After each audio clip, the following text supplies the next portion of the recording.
With Special Booster 2.0 debuting in North America for its general release today, I have nothing but positive things to say about this set. And to the other regions who have been hit with the unfortunate delays, I can't make time go faster, and I can't make the product appear before you. But what I can say is that when the set does finally drop, I do not think you will be disappointed. That being said, today's video is going to be a major warning to players for 2.5, because in my research there are a few things to discuss. First and foremost, you may have already seen and heard news that Special Booster 2.5 is going to see a price increase.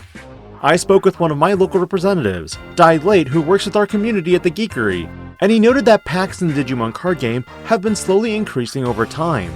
It used to be $3.99 a pack, and then slowly creeped up to $4.19. Today, packs are $4.49, representing a 12.5% inflation from that original $3.99 value. And moving into Special Booster 2.5, which is set to drop in February of next year, we are going to see another increase in price by 10%. Second, a few sites have already updated the contents of 2.5, and like before, we're going to see possible similarities to 2.0 in regards to pull rates. For example, the single box topper that we normally get is going to go from 1 card to more. In 2.0, this went to 2 cards per pack, but here in 2.5, it's going to be 3 cards per pack.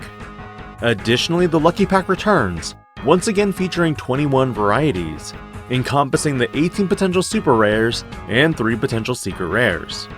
And unlike the Gallantmon Crimson mode and assigned Guilmon, I believe this may be where we are getting the Serial War Greymon and potentially another serial that is making its way into Japan. And between the price increases and 3 cards per pack, is the justification there?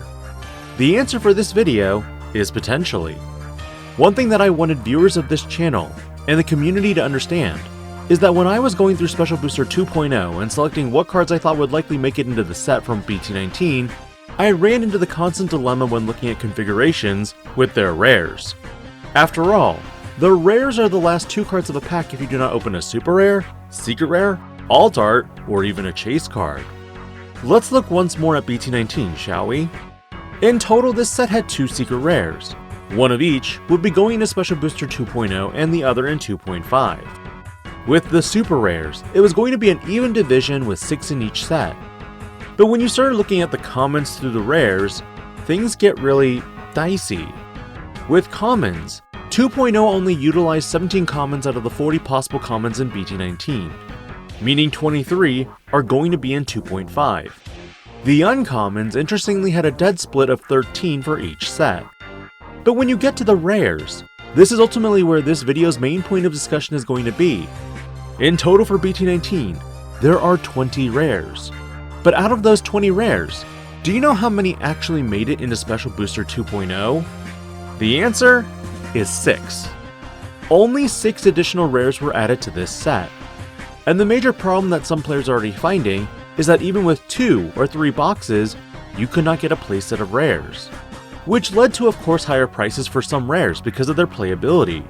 Koichi, Lord Nightmon, Lucimon Larva, and more were some of the rares that were in the first days of pre-release $5 to $8. Luckily, these prices have dropped significantly, but not to the point where they're under $1.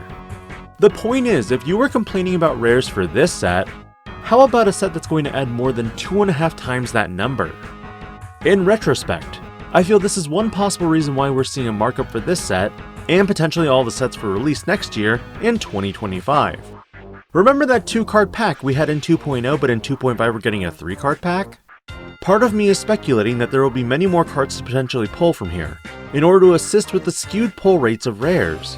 But in adding more cards, this is the justification that Bandai is looking for when they push out new product. Because outside of this pack, I find it hard to believe that Bandai would not have a solution to the rare problem if we're having way more to pull from. But I could be wrong, and at this point it's a waiting game to determine what Bandai actually does with the official release. Looking back briefly at BT14, I felt that this was arguably one of the best sets ever released in Digimon. And again, it's not just because of the training option cards that were included in every box. The fact is that BT14 was the beginning of a soft reboot for Digimon, and didn't have overtly powerful cards that were going to break the game. Yes, this was the early start of Yellow Vaccine, but only in later sets did it feel like some cards were a problem. When Bandai dropped BT15, and I opened 2 cases of this set, I did feel a lot of disappointment in how it could be so good for one set, only to be a 180 in the next.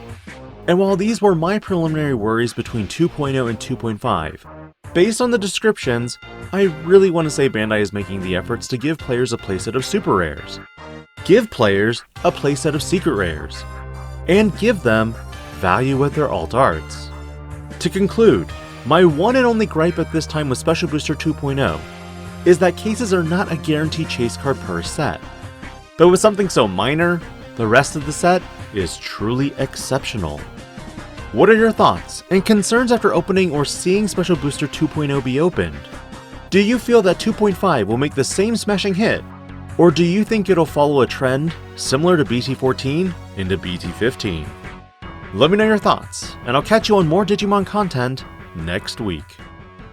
This DigiPanda, logging out.